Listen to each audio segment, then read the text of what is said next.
sinakop ng mga dayuhan ng Pilipinas ay may maunlad ng pamumuhay, kultura at paniniwala ang ating mga ninuno. Sila rin ay naniniwala kay Laon at sa mga diwata. Isa sa mga diwatang ito ay si Ina Giginid, ang diwata ng digmaan. Siya ay umibig sa isang magiting na mandirigmang si Hangaway at sila ay biniyayaan ng isang anak. Ngunit ang kanilang matahimik na pamumuhay ay gagambalain sa pagdating ng mga dayuhan. Kaya't si Ina Giginid ay humawak muli ng sandata at lumaban, ngunit ang kanyang anak ay mapapahamak at ito ay kanyang ililigtas kapalit ng kanyang buhay. Ang sanggol ay matatagpuan ng isang katutubo at ito ay kukup-kupin nila ng kanyang asawa. Ang sanggol na ito ay papangalanan nilang Malaya. Ngunit si Malaya ay mahihiwalay sa kanyang kinalakihang mga magulang. Babautismuhan bilang Simeon. Lalaki sa pag-aaruga ng mga dayuhan na magbabansag sa kanya bilang Indio. Mula sa panulat ni Suzette Doctolero at sa direksyon ni Don Don Santos. Ito ang kwento ng buhay, pag-ibig, at pakikipaglaban ng isang marangal na Pilipino, Indio, simula Enero 14, Lunes sa GMA.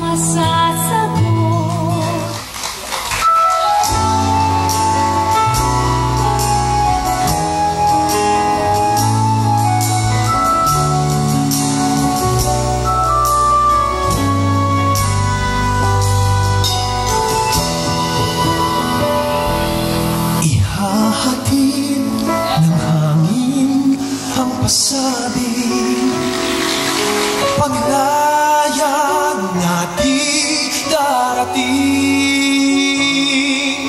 kalakip ang pag-ibig na dalisay, alay sa pusong naghihintay, pag-ibig na sinubok ng panahon, kalayaan na pinuwal ng alon, ay di na muling mawawala pa sa lupang mahal, sa lupang payapa. Kinabukasan ng bayan ay ipaglalaban, mula noon hanggang ngayon ipaglalaban, pag-ibig na sinubok ng panahon, kalayaan na pinuwan ng alon, ay di na muling mawawala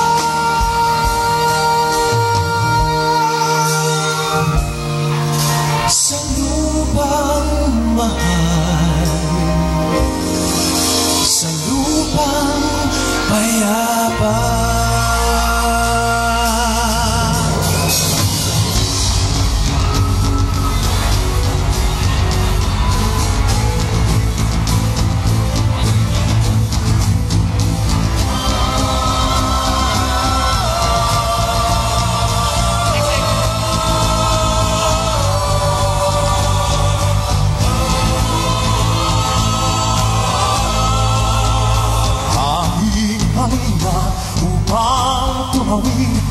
Ako ang ihog ko sa himpapawid, sa himpapawid. Ibig ko munang iwanan ang tubig upang sumakay saglit sa langit.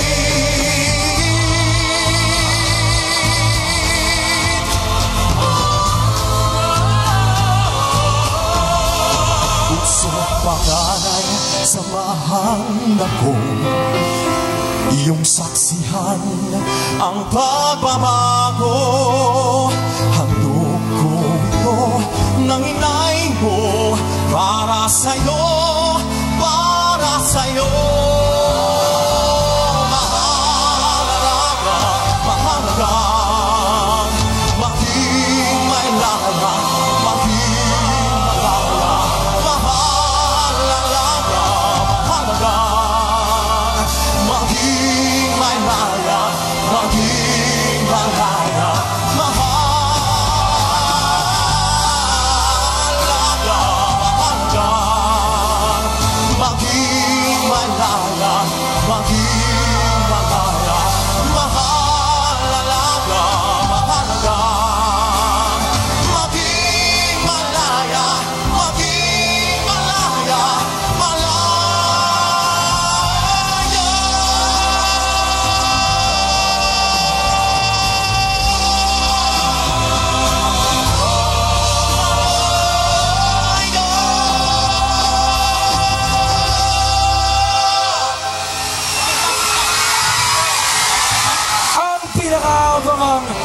teleserye ng 2013, ang Indio.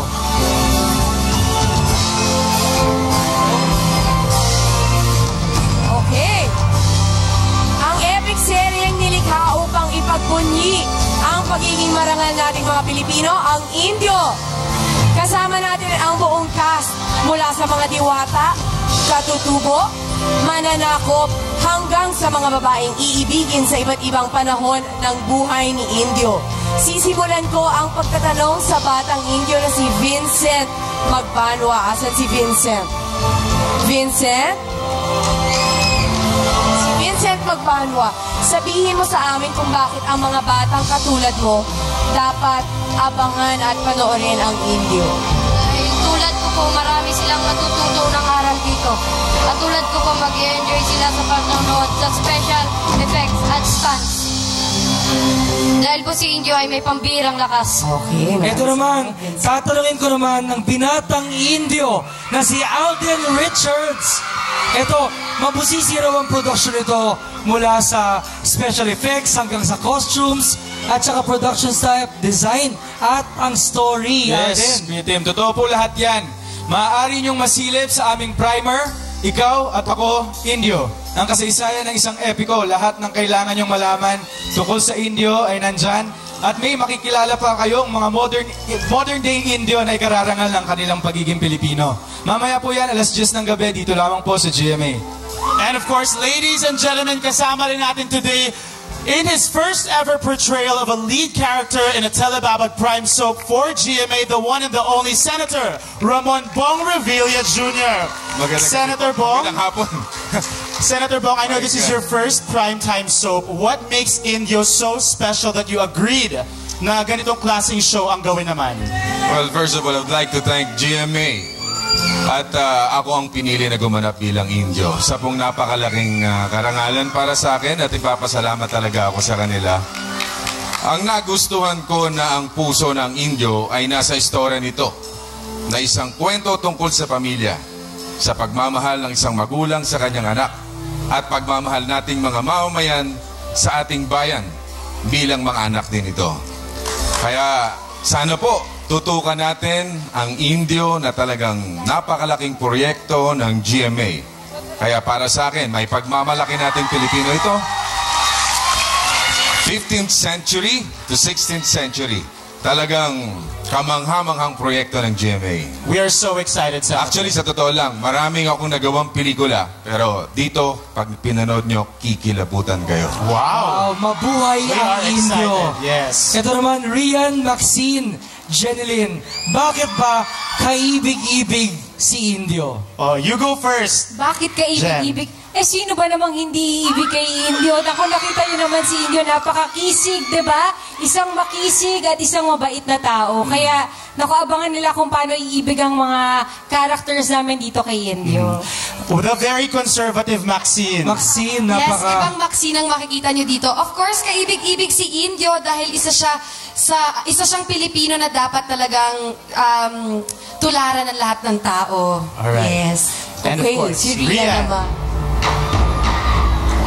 Kaibig-ibig si Indio dahil hindi lang siya malakas at guwapo, pero siya rin ay marangal. Kaya naman. There you go, the leading ladies of Indio. Senator Bong, final words. Let's invite all of our Kapuso to watch Indio. Mga kababayan, bukas po simula ng Indio. Kaya tuto kayo. May pagmamalaki nating Pilipino ito. Maraming salamat and good luck sa buong cast ng Indio. Magbabalik po ang Party Pilipinas. Lucky, lucky. Mabuhay ang Indio. Good luck. Congratulations!